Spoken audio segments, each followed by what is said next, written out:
Welcome to battle number 3 of week number 4 of the FNF Victory Road Draft League Season 3. This battle is going to be between Pharaoh and Prism Armory Reforged and Morgana Lakeshore Ledians. Before we get into this, let's take a look at the Megas and Zs. We have Mega Bayonet on Pharaoh's team, and then we have Z Attack Chandelure.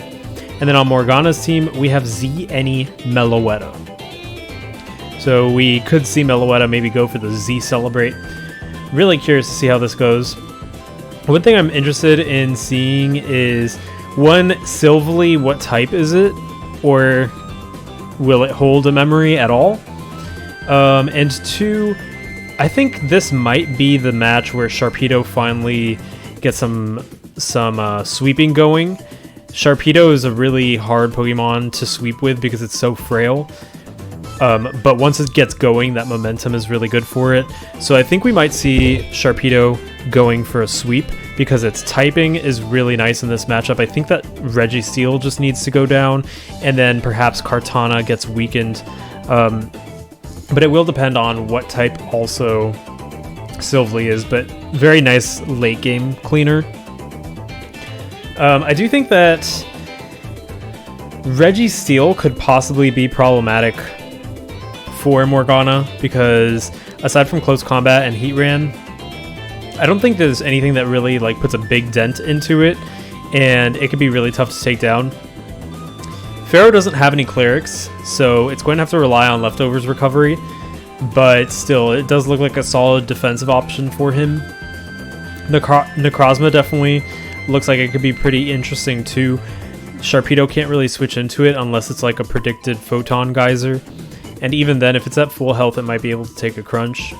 Mismagius is the only thing that really proves a big hindrance to it, but even then, Necrozma is just so bulky, especially with its Prism armor. So I'm taking a look at this for sure. I think that, once again, unsurprisingly, Morgana is going to be going on the offensive. Pharaoh is going to be a little bit more on the defensive, but still packing some offense for sure. Really curious to see how this goes. Let's jump in. This is a replay and not a live match, but yeah, let's get started. In terms of leads, I think we might see Registeel and Heatran. So let's jump in and see. All right, so we start with Goromaki the Kartana versus Irene the Mismagius. I didn't guess the leads right. Looks like right off the bat, a knockoff is going to hit Irene extremely hard, but that Focus Sash will prevent it from dying, and the Mystical Fire is going to take down Goromaki right off the bat. We have huge damage, turn 1. Good boy, the Bayonet comes out. We might see that Shadow Sneak. Garn, the Heatran comes in though. There's the Mega Evolution, and the Shadow Sneak is going to hit Garn. It's only going to do 18%. Sorry, 18%. And Heatran, Bayonet goes for the Sunny Day, which is really interesting because Heatran is now powered up in its fire moves. Photomancer comes out, taking the rock damage, and that Lava Plume is going to hit very hard, also burning thanks to that Sunny Day. If Photomancer has hitting hard thanks to the Sunny Day.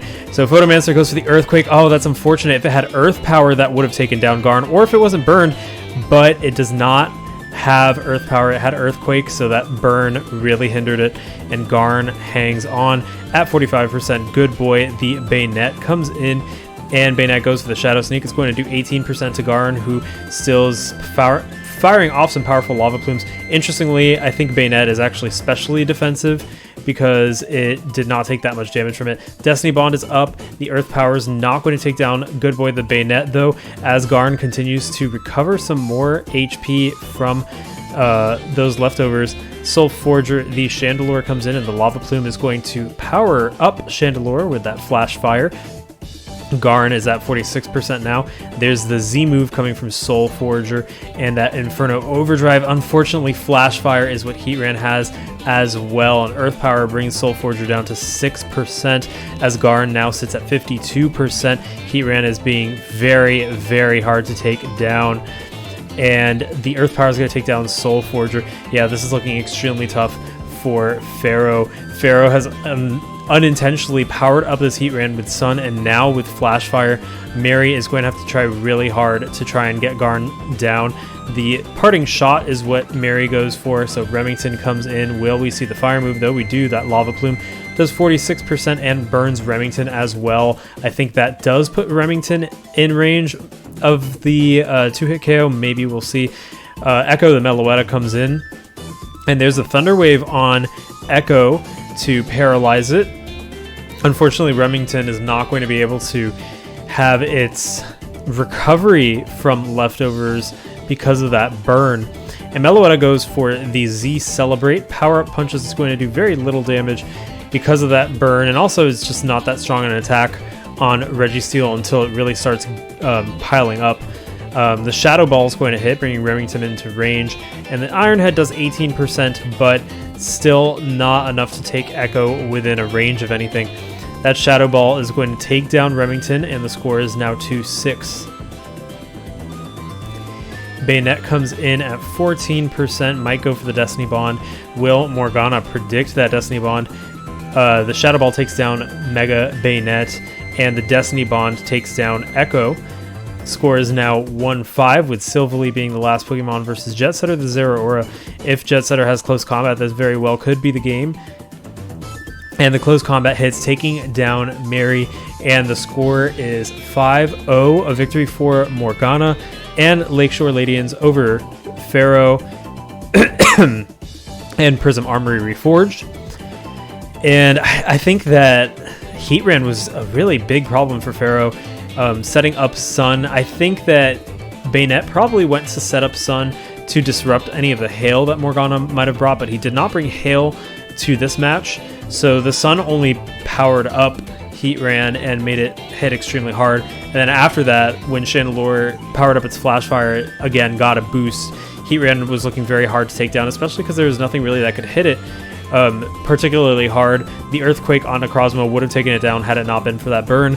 And then maybe that would have been a different match, but 30% burn rate from Lava Plume is very reliable compared to like Flamethrower, for example. So yeah, that burn is something that is not too uncommon. So anyways, thank you for joining in. A very fast match, as I thought. The hyper offense, the Pokemon just pulling out all their punches. Not a lot of stalling going on here. So tune in for some more matches of week 4 coming up, and I'll see you then. This is Noel from Hypno Slumber Party.